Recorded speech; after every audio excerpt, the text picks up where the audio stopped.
चलिए आज की क्लास में बात करने वाले हैं राष्ट्रीय मानवाधिकार आयोग मीन्स टू से नेशनल ह्यूमन राइट कमीशन के बारे में।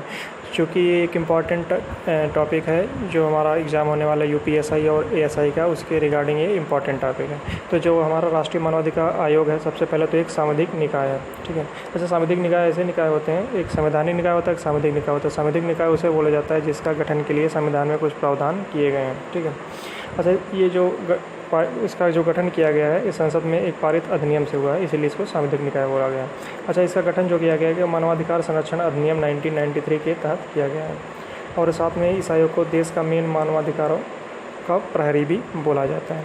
अच्छा, इसकी बात कर लेते हैं इसके आयोग के अध्यक्ष के बारे में। तो जो आयोग के अध्यक्ष होता है उनका कार्यकाल 3 वर्ष होता है, ठीक है, और उनकी एवं 70 वर्ष तक की होते हैं, मतलब 3 साल या 70 वर्ष जो पहले पूरा हो जाएगा उसके बाद उसकी रिटायरमेंट हो जाएगी, ठीक है। अच्छा, वेतन और सेवा शर्तें जो है केंद्र सरकार द्वारा तय की जाती हैं। चलिए आयोग की संरचना के बारे में बात करते हैं। तो इसमें एक अध्यक्ष होता है और 4 अन्य सदस्य होते हैं, मीन्स टू से टोटल 5 सदस्य होते हैं। अच्छा, हम बात करते हैं इसमें जो अध्यक्ष जो होता है तो वो उसकी एलिजिबिलिटी है कि भारत का सेवानिवृत्त उच्चतम न्यायालय का मुख्य न्यायाधीश या उच्च न्यायालय का न्यायाधीश होना चाहिए। मीन्स टू से अगर उच्चतम न्यायालय का सेवानिवृत्त मुख्य न्यायाधीश है या उच्चतम न्यायालय का न्यायाधीश है तो वो अध्यक्ष पद के लिए बन सकता है, दावेदार हो सकता है, ठीक है, बनेगा।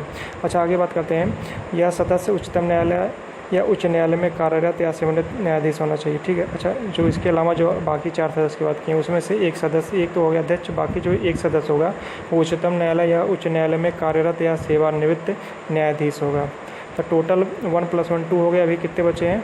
3 सदस्य और बचे हैं। तो जो 3 सदस्य होंगे, जो 3 सदस्य होंगे उनको मानवाधिकार का अनुभव होना चाहिए या जानकारी या कार्यानुभव होना चाहिए, और जिसमें क्या होगा, एक महिला होना कंपलसरी है। अच्छा, इसमें कुल 3 पदेन सदस्य भी होते हैं, जैसे SC ST OBC आयोग के अध्यक्ष होते हैं, राष्ट्रीय महिला आयोग के अध्यक्ष होती है, और बालक संरक्षण पर राष्ट्रीय आयोग के अध्यक्ष होते हैं।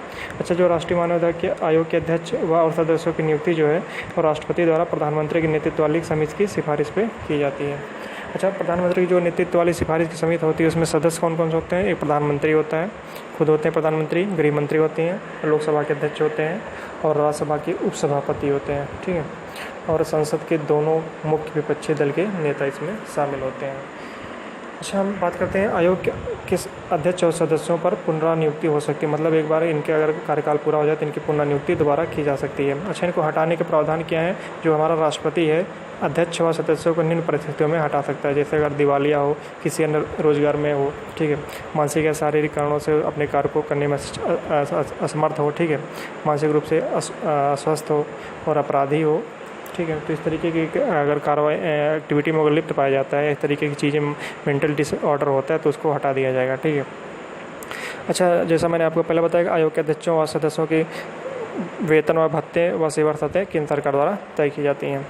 अच्छा, आयोग का काम क्या होता है? तो मेन जो हमारा नेशनल ह्यूमन राइट कमीशन है इसका क्या करता है? मानवाधिकारों के उल्लंघन की जांच करता है, और न्यायालय में निलंबित किसी भी मानवाधिकार से संबंधित या कार्यालय में हस्तक्षेप करना, इस तरीके की एक्टिविटी को जांच करता है। मानवाधिकार की रक्षा के लिए सरकार की सिफारिश करना, लोगों के बीच मानवाधिकार की जानकारी फैलाना, आयोग के बीच सिविल न्यायालय। अच्छा, इसमें बहुत इंपॉर्टेंट टर्म ये है कि जो आयोग के पास है सिविल न्यायालय जैसे सभी अधिकार होते हैं, ठीक है, लेकिन ये क्या है, क्योंकि ये एक क्या है कि परामर्श वाला परामर्श दे सकता है, ठीक है, ये परामर्श दे सकता है, इसलिए जो आयोग का उल्लंघन जो जो दोषी पाए जाते हैं उनको दंड देने का अधिकार नहीं है, ठीक है, ये केवल जांच इसमें